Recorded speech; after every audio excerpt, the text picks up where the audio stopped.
Assalamu alaikum dear doctors. In this video I am discussing about sign management of chronic asthma. First steps, mild or intermediate symptoms.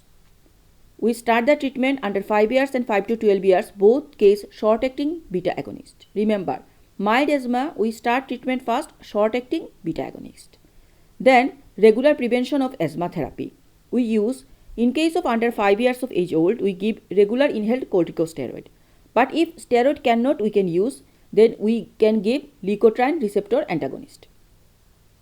So, for regular prevention of asthma under 5 years of age, first we start with short acting beta agonist. Then if for prevention we give regular inhaled corticosteroid. If we cannot give this steroid for any cause, then we add leukotriene receptor antagonist. And 5 to 12 years of age old, same way we start treatment with short acting beta agonist, then regular inhaled corticosteroid.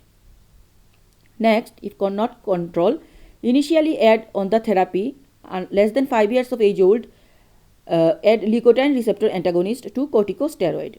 We know that first we start with 5 years age short acting beta agonist, then inhaled corticosteroid, then leukotriene receptor antagonist.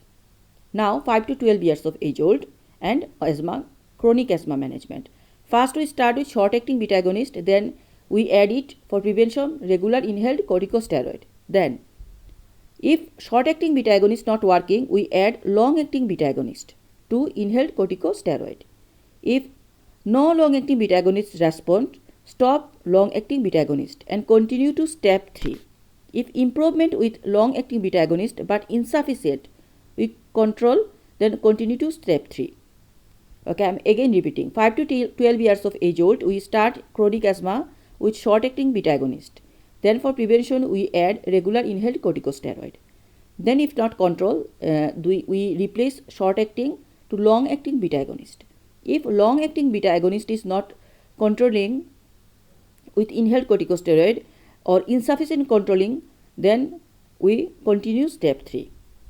Next step, for both under 5 years and 5 to 12 years. Additional add of this therapy, increase the inhaled corticosteroid and consider adding leukotriene receptor antagonist to therapy. So if first we are already given inhaled corticosteroid, it's not controlling the asthma, then we increase the dose of inhaled corticosteroid and consider adding leukotriene receptor antagonist to the therapy. If not controlling on the stage, point 4, high dose therapies we go. Consider trials of increasing inhaled corticosteroid dose. If not, then addition of a fourth drug, example slow release theophylline. Then refer to specialist care. So 4 points is high dose therapies. In high dose therapies, we consider trials of increasing inhaled corticosteroid dose, then addition to a fourth drug, example slow release of theophylline, and refer to specialist care. After increasing the inhaled corticosteroid, we go for theophylline. If not, then specialist care refer. Next, at the last of the point of box, continuous or frequent use of oral steroid. Use daily steroid tablet in lowest dose providing adequate control. Maintain medium dose inhaled corticosteroid.